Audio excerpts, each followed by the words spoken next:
Hey guys, we're going to be doing chapter 8 of Athol Fugard's Tsotsi today. The bell of the Church of Christ the Redeemer is tolling.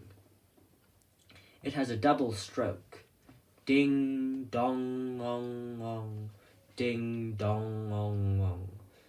In the pauses, the echo of the last note floats away from the belfry, low over the rooftops, circling the township like a heavy and grey bird. The shadow of its passing is Sunday. Ding dong ong ong, ding dong ong ong. It is heard in the streets, stepping staid and correct in the first response of their worship.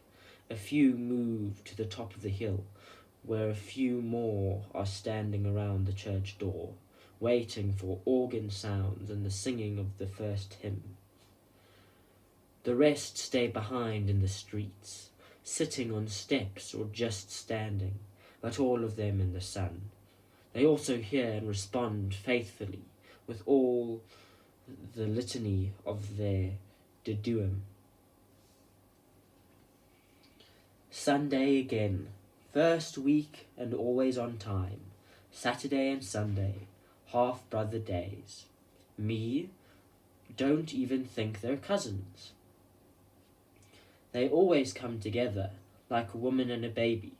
Take one and you also get the other. Ding dong ong ong, ding dong ong ong. It is heard in the rooms. There are many still asleep, in beds, on sleeping mats, with blankets or without, coupled or alone. They stir and mumble, caught clumsily between dream and drab reality. The church bells belong to both. It is the late and lazy day. The sound settled in the room, and they nestle deep in its feathered melancholy and drift off to another sleep. Somewhere Boston hears it. It is a soft sound, so he listens, letting it wrap around the fragile splint of his consciousness. He is looking at a small piece of naked skin with one eye. The other is closed. He notices that hairs grow out of tiny pinhead depressions. He doesn't know where he is, what time it is, or what is going to happen next. He doesn't recognize his own arm. He hears the bell and minutely studies the skin and the hair. Nothing else exists, and he doesn't dare move for fear of pain or shame. A door slams somewhere, and he hears footsteps. The feet are bare and are walking on wood. He hears his terror. It is a thin, screaming note in his ears that magnifies the footfall and silences the bell. Don't come near me, he thinks hysterically. Don't touch me or talk to me.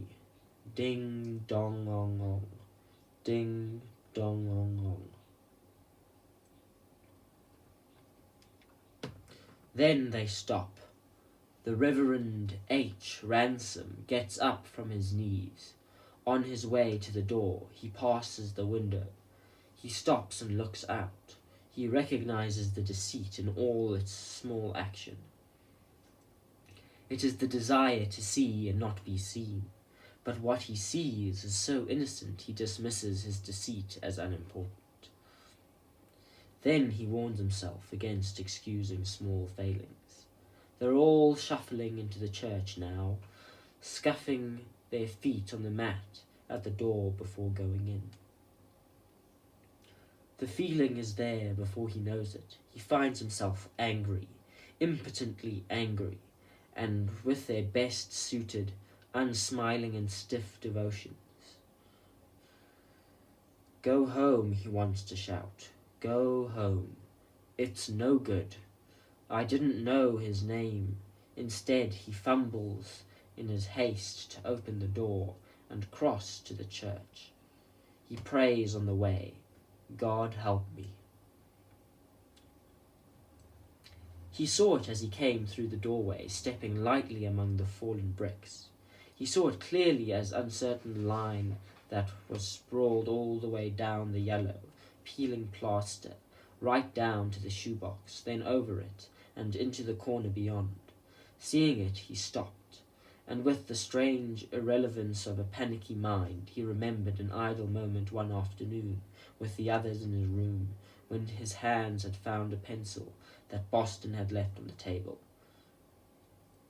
He had toyed with it for a few seconds, leaving a scribble of lines on the top, playing with it like that until he had looked up and seen something in Boston's eyes that had made him angry, and deliberately break the pencil. Even though what he saw now on the wall was as meaningless, he studied it so intently that when he spoke it was as if he had deciphered a strange script that was reading the message. "Ants," he murmured aloud. "Jesus, ants." It was the condensed milk, of course. The top of the tin was unbroken, liquid brown mass of them that spilt onto his hands when he picked it up. So as great was his horror of them that when he felt them swarming over his fingers, he dropped the tin and rubbed his hands furiously on his trousers. They were now pouring in an unending stream out with the 2 holes he had punctured in the top, as if they had rested inside at the very heart of the sweetness. The spoon was just as bad. A crystal white crust of the milk had dried on it, and the ants seethed over it in a drunken orgy of excitement. Tsotsi turned to the shoebox last of all. He was almost too frightened to lift the lid. The baby lay quiet. In a sleep so close to death he believed it to be that until a bubble rose to its mouth and burst silently, leaving a thin smear of spit to trickle away down the side to the waiting ants. They weren't many. It couldn't have been long since they had found a way in. But they were there, ringing the opened mouth like a thin edge of another lip. The foul stench again came from the box. With this first look came an overwhelming sense of despair. Tsotsi knew it was a crisis, and he had to come either with minutes to spare or minutes too late. He fought down a sudden desire to throw the lot, the baby, the condensed milk, and the spoon, deep into the ruins and never come back again. Instead, he took a deep breath, held it in, and went to work. First, he got rid of the ants on the face. The baby awoke once in the course of this, and cried feebly, moving his head a little to one side. Tsotsi noticed that the eyes had lost their focus. They were weak and watery and stared with a terrible vacancy up at nothing. It took him a few minutes to kill all the ants, pinching them between his thumb and forefinger. Then he moved the box away, from that corner to another, where there was also a shade but no ants. He went back to the wall to deal with the column on the plaster. With his flat hand and starting at the bottom, he began to stop it, grinding and rubbing his hand each time to make sure that there was not a single survivor. The top of the column was not out of his reach, so he piled up a few bricks, and, standing on that, dealt with it in the same fashion. His last reckoning with the ants was to shake and blow the tin and spoon and clean of them, and then to stop violently around the corner, where they swarmed on the earth in a minute panic. Finally, he shoveled sand over the spot with his feet. He went back to the other corner and looked down at the baby. A few survivors had crawled out of the folds of his swaddling clothes onto his face. Tsotsi killed them, using the same technique of thumb and forefinger before sitting down beside it with his back to the wall. He felt better. Killing the ants had restored some of his confidence, but the urgency of the situation remained, even more so now that he was able to see the baby unobscured by his first feelings of panic and despair. Tsotsi had dealt too long in death not to feel its imminent presence in the shoebox. The baby needed a lot, and he needed it quickly. Food, he thought. It must have food. It must also be cleaned again and wrapped up in other clothes. But food. Food first. The condensed milk was useless. After he had cleaned the tin and spoon of a few struggling ants, and blown into one of the holes to get out a spoonful,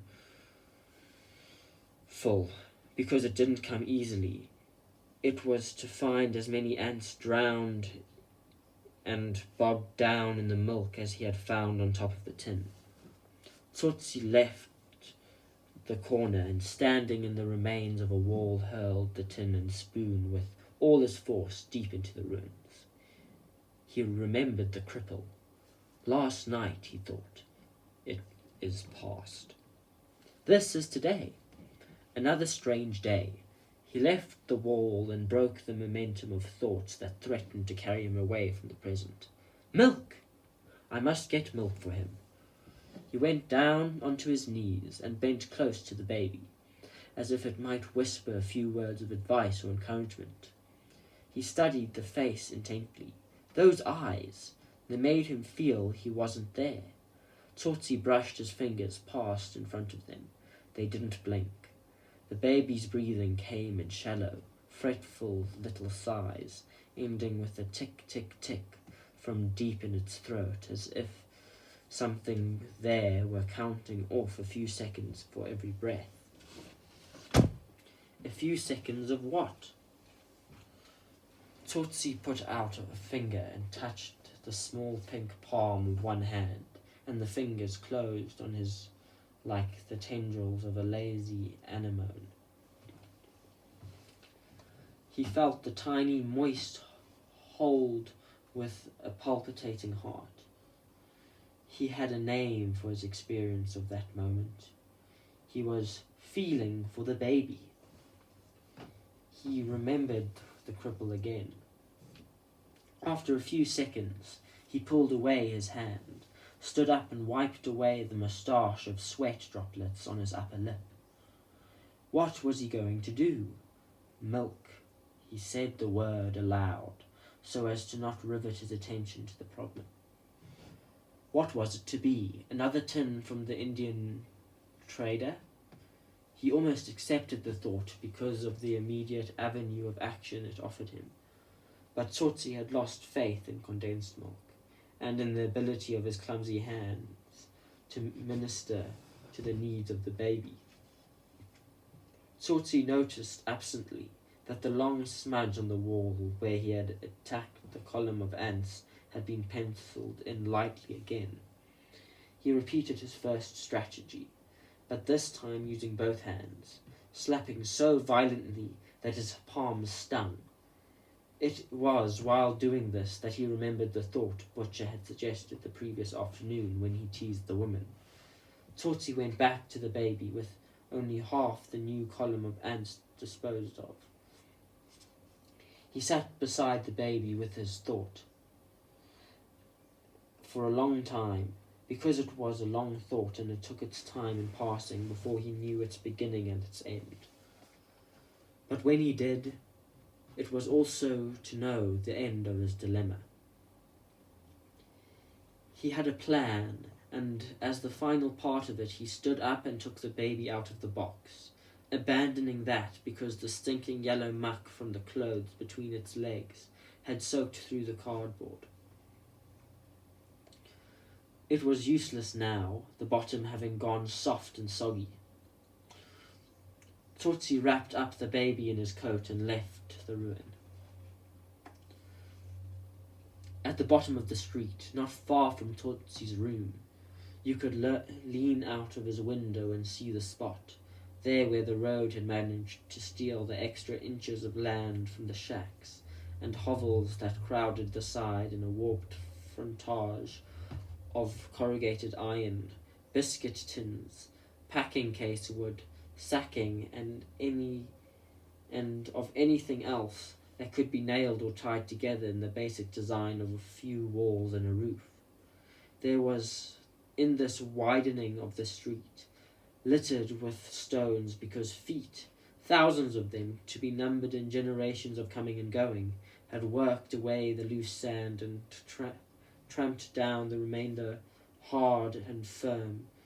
There in the middle of all this, snaking out of the earth in a length of grey piping, and this firm on a 3-foot beam of wood, buried deep on the day when the ground had been soft and easy on the spade. There, solitary, important, indispensable, hated at times, enjoyed at others, stood the communal tap. This part of the street was known as Waterworks Square, and the tap was the only one in that part of the township. They came to it, starting early in the morning, and then all through the day, still there when the sun set, and then after that, returning intermittently throughout the night, to chase away the dogs gathered to lick up the drip. Yet all it gave was water. They came to it with buckets and basins and babies on their backs and in their bellies. They came to it old and young, some so young they never remembered, the oldest now so far gone and living that their last, the most they could do was shuffle with the queue and keep a place for an absent one, and all it gave was water. They came to it laughing, they came to it silent, or singing or sad, and to all it only gave water. And because they had to wait so long for it, at noon the queue would stretch back past Tsotsi's room. Because their stranger met stranger in a common purpose, a common thirst, and you could talk there waiting in the queue about nothing or everything, and never meet again, because there you could see the face of the baby, heard being born last night, or that of the man who prayed so long and loud, or the one who beat his wife, or the wife herself, blacker for bruises because of all this, more than just waiting for water, a dull and forced drag of hours wasted in the sun while you shuffled nearer the tap. That stocky length of wood and gurgling pipe was rooted in their lives. In the Church of Christ the Redeemer, its water was sprinkled on the newborn in a double baptism, because the children, especially as soon as they could walk and carry, were sent into its servitude. In the same church there had been a sermon on patience the Sunday after the melee amongst the women when the water was cut off. In the deeper intimacy of the smoke-filled rooms and the living breath of their language, it had been raised to the pedestal of idiom. It was a language sharpened by wits so that talk at the tap caught click and consonant of women idle at gossip as they moved in starts nearer the water, and sharpened by truth in sweet as the water, because there was the story of old Jenkins Malapopo, who had stood his turn through a hot day, empty-handed, so that he could have his last drink from it, straight from the tap, you see, and then die, and birth too. And this story lived in the words, a baby is born between drops, because one had been there beside it in the sun, and the mother had stood up afterward and waited, because her paraffin tin was not yet full. Among those who took their turn in the queue that Saturday afternoon was Miriam Njidi.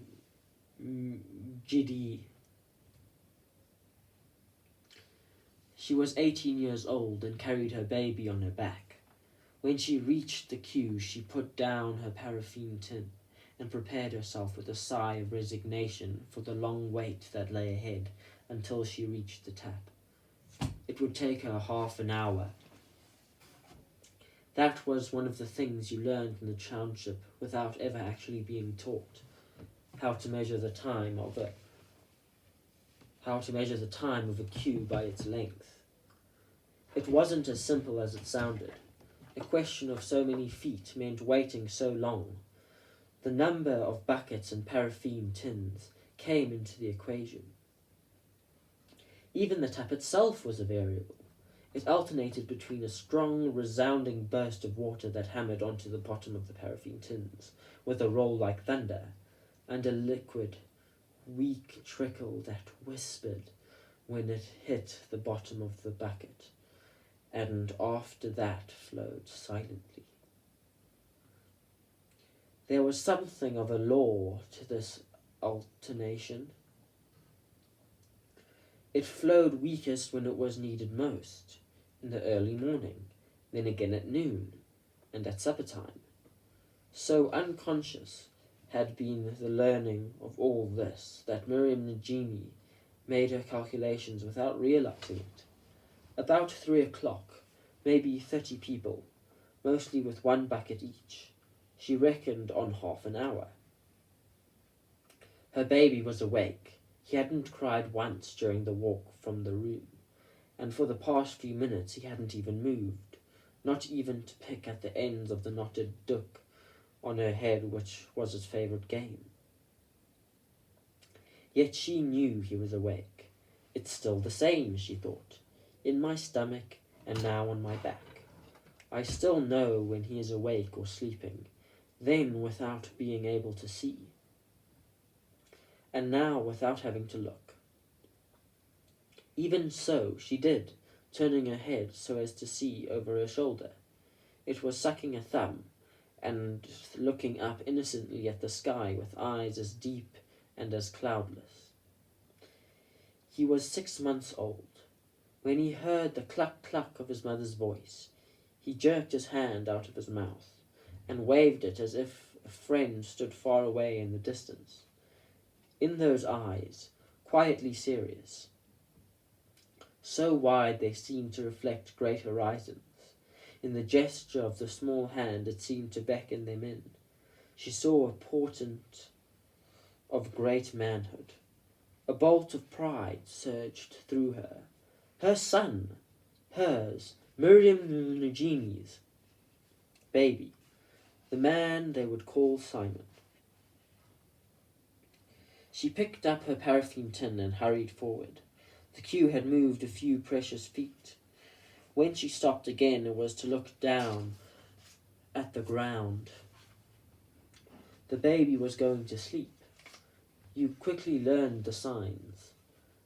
The weight of him on your back seemed to increase in a strange way, yet it was the same baby. The little body relaxed in the shape of him. You could feel it. The arms and the legs, when he was awake, seemed to melt and merge into that same mysterious obscurity of the months in your womb. He was asleep. He was happy.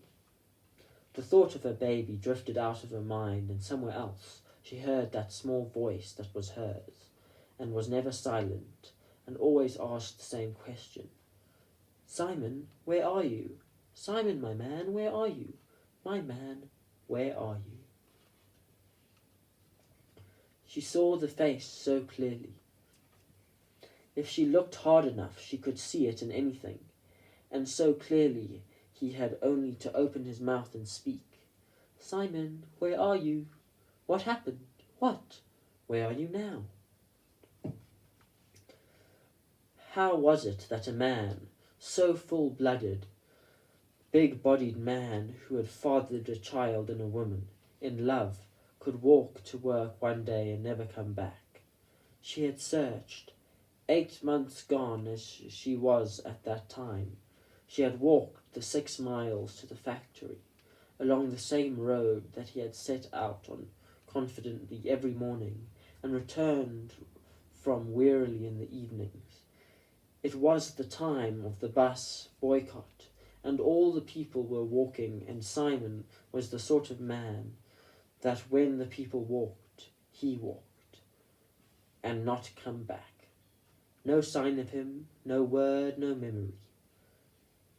He just didn't come, Miriam. There was a lot. It was winter, sister, and dark in the mornings. It was a long walk. You never saw who walked beside you. Simon, where are you? They will jump in front of you, my child, if you fall asleep, the words gentle, spoken with that soft echo in which youth hears the voice of an old age, made Miriam start out of her reverie. The queue had moved again. She picked up her paraffin tin, hurried forward, and then looked back to see who had spoken. He was an old man, but the first grey hairs were just appearing now from a lifetime of staring deep into the fire in smoke-filled rooms. Miriam dropped her eyes. Her gaze had been too bold. The man saw the respect and laughed. They do jump in front, he said. One day I never moved at all. They did it so cleverly. It is the young ones, the children. He was carrying a jam tin with a piece of wire looped through 2 holes near the top. He saw her look at it. My tea, he said. On Sunday I have afternoon tea. Then, thinking of the queue again, he laughed. Sometimes I have my afternoon tea for supper. He asked Miriam her name, her age, and where she came from, and how many children she had. For a moment, a few of the inevitable questions concerning a man called Simon, which he had asked every stranger she met, were on the tip of her tongue, but she didn't speak. Catching herself in this gesture of defeat, she looked up boldly at the old man. My husband, she said. He listened gravely, pretending not to notice the lump that was choking back her words. Before she could speak again, he inclined his head forward, drawing her attention to another movement in the queue. They shuffled forward, and after that she tried again. My husband went to work and didn't come back. The old man listened, looking first at the stones and then at the sky. With the others he walked to work, but didn't come back. There are many like that, he said. Did you see him by any chance? She asked. His name was Simon Nagini, and he lived at 913 Block C. A big man. Father. Such a big man. Her voice trailed off. She saw the answer in his eyes. When it came to her turn at the tap, she turned around and asked him for his tin, and filled that first, and then waited while the tap ran into hers. When it was full, another woman helped her get it onto her head. She walked with her eyes fixed straight ahead, moving her legs as if the water in the paraffin tin on her head ran through her body and into them. At the same time, the sense of weight in her movement had a perfect proportion to it. She walked with incredible grace. Miriam managed not to think on the way back to her room, so that when she had reached it, the pain had passed, and in between putting the baby to sleep and the water on the boil, because she was now earning a living for herself and the child as a wash girl, she was able to think about what the old man had said without wanting to cry. He was right, of course. Many had gone like Simon, swallowed up by the earth, it seemed, and in the dark mornings of the boycott, and whisked away before word could be got home. What he hadn't said was that most of them had come back since, to tell the same stories of summary trial followed by a few weeks in jail. Simon was the one of the significant few who hadn't returned. Simon, where are you? It was always there, in her room, in their room, bare of so much it crowded with so much more. Only here that she asked the second question. Are you dead? Outside, it was easy to hope. He could be somewhere in the crowds, around a corner, down a street. There were so many people in the world that it was easy to think that one of them might be Simon coming home. But here in the room, with the memories of the real man, the big, the living, the Sunday lazy man, here life was so painful, a memory that death had been, from the first, a possibility, and now with time a probability. But she carried on. You had to. Tomorrow is no respecter of today's tragedy, and comes along and makes it the past. The thing that happened and is over, and in a way done with, and gives you another day to get through. So she had carried on, outwardly adjusting the pattern of her life as best she could, like taking in washing, doing odd cleaning jobs in the nearby white suburb. Inwardly she had fallen into something like a possessive sleep, where the same dream was dreamt over and over again. She seldom smiled now, kept to herself and her baby, asked no favours and gave none, hoarding, as it were, the moments and things in her life. The knock on the door as always quickened her with a movement of excitement until she reminded herself that Simon would never have knocked. She had wandered so far away from the day-to-day realities of her life, in the room and the township, that for a few moments, after opening the door, she saw him as just another young man. What do you want? She asked. He just shrugged his shoulders. It was the next movement of his, looking back to make sure no one was about, that brought her down to earth. Miriam tried to slam the door, but he was quicker. He got his foot against it. Before she had even thought of screaming, he had his hand against her mouth and had forced her back inside and into a chair, kicking the door closed behind him. Her panic passed quickly into a blind, overwhelming fear for her baby. Involuntarily she looked to the bed. He saw this. If you try to run away or scream, I'll kill your child, he said. When she shook her head agitatedly, he released her. Miriam watched him. When he went to the bed where her child lay, every muscle in her body and her throat tensed for a frenzied attack. But he did nothing to release it, only bending down for a long, good look at the baby. He turned back to her. Come, he said, and moved to the door. The first time he had spoken almost impassively. Now, in that one word, there brooded a weight of something as sombre as thunder. Miriam shook her head. Come!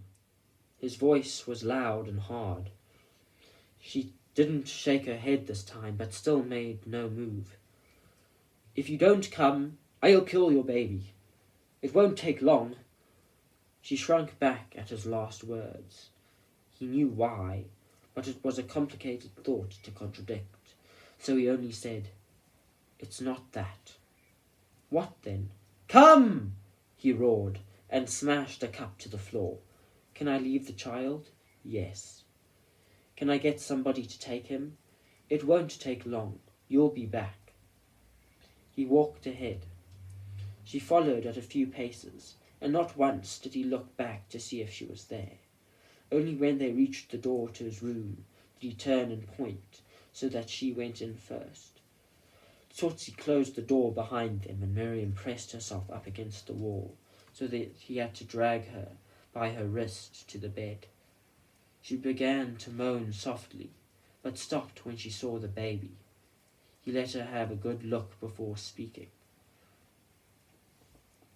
Feed it. She showed no understanding of his words because he had no others, and he put out his hands and with one wench tore open her blouse, exposing her breasts. There was no vest or brassiere. Feed it, he said again. She brought up her arms to cover herself and backed away from the bed, shaking her head. It was worse than what she had first thought he wanted. The thought of that greedy, decrepit, foul-smelling bundle of rags on the bed at her breast filled her with horror. It was a violation of her body that brought a sharp pitch, the possessive, miserly twist in her nature. He's too dirty, Miriam cried. Then clean him, Tsotsi said savagely. Clean him and feed him. When she still hesitated, he took out his knife and gave her one last chance. Now, he said, now, or I go back for yours. Miriam fought down her disgust and went to work. She washed the baby in a basin of water, which he provided, and when that was finished, wrapped him up as best she could within the rags which came out of Tsotsi's clothes box in the corner. Once the baby was washed and cleaned, her first revulsion for him passed, but there still remained the feeding. There was no point in delaying it. Closing her eyes and cradling the baby on her lap, she put her nipple into his mouth. Her breasts were dry when he started sucking, but she knew enough to wait patiently and let him continue. With the first pull of his greedy mouth on the nipple, a sudden wave of erotic feeling passed through her body. With an imperceptible movement, her thighs relaxed. If Tsotsi had meant what she had first thought to be his intentions, and had taken her at that moment, she wouldn't have fought him for long. The baby had had that effect on her, and before long his alien, rapacious sucking opened the deepest reservoirs of her milk. He drank deeply, and at the end of half an hour Miriam took him away from her second breast, with a feeling of tremendous physical fatigue. He has had enough, she said quietly. Tsotsi had been at the window, looking into the street, all that time. He watched her bounce the baby on her lap for a while, rubbing his back, before wrapping him up and putting him down on the bed. He lay quietly. Very gently, she touched the raw patches around his mouth with her fingertips, and looked at Tsotsi inquiringly. Ants, he said. She didn't seem to understand, so he said it a second time. Ants, man, on the wall. But she didn't understand or wouldn't believe him, so she closed his eyes, and for a few seconds said nothing more.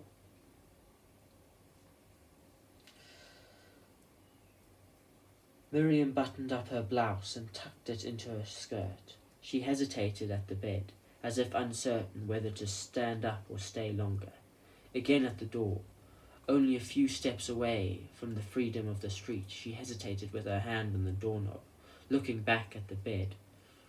Where's his mother? She asked. Tsotsi shrugged his shoulders. He had lost all interest in her now. Miriam stole a quick, searching look at him, and then fiddled unnecessarily with her blouse. A bitch, she said. A bitch in a backyard would look after its puppies better. The words had a strange effect on Tsotsi. He turned slowly away from the window and looked at her with large, frightened eyes. "No," he whispered. Miriam thought he said go. She opened the door, then closed it behind her and walked home. His Sunday night now, come in a warm cloud of smoke and darkness in the streets, and moths raging in soft storms around the lamp. Come under a velvet spread of smudged stars and a promise of the moon in the east, where a white radiance is already leaping off the rooftops of houses that way. Come at last, after the hazy end to a day that loitered its way lazily through the sunshine, and prepares now for sleep with the widest yawn and the longest stretch of the week. And wherever the people were gathered together, in drowsy knots, in rooms around fires in backyards, on street corners, or drinking in the shebeens, words are thrown out dispiritedly like a dice game. Like a dice game without a stake. The prospect of sleep and the passing of time recur like lucky numbers, but no one gets excited because no one stands to win. They lack of other things as well, like the news of the world, the weather or women, but somehow it always ends up humming the same theme. This baby wants bed. Me too, same here. 40 winks, man, and no dreams. Today took its time all right. Makes you tired, and tomorrow is another day. Monday, man. Early morning Monday, the blue day and back-to-back bending work, and the beginning of another week. I'm asleep, man. I'm telling you, I'm asleep. As I'm sitting here. Me too, same here. But they sit on, moodily, and mumble some more about Monday, and how the days come one after another, and time passes, and you get old. Yeah, I'm telling you, a man gets old these days before his time. Look at me. One good Saturday night, and I'm finished. Trouble is it comes at the end of a week. You're all worked out. Should be the first day, I say. It was as if the flame of everything had burned in the township. Love and laughter, even hopes and fears, had been trimmed down low until even the talk was no more than a smoulder of life, pulsing as soft as the coal in the citizens which they dug out to alight their pipes. With time, even that goes out, and they curl up in their blankets. The moon rises and the dogs break out into a chorus of yelping and barking. In a sleep no longer than any other night, the world winds itself up again to go running through another week. Tsotsi sat through it all, wide awake, through all the time that had passed since the women left. Still wide awake now, with sleep lapping like a black tide through the township streets. The baby had cried once, and he'd carried it until it stopped, then put it back on the bed and gone to his seat in the corner. He had no desire for movement. He was frightened of anything that threatened to disturb the memory that had come to him from a long time away. So he kept quiet and sat in the dark and remembered it again from beginning to end. He remembered it again and again, pausing only in the deep silence between each reliving to wonder how he had ever forgotten.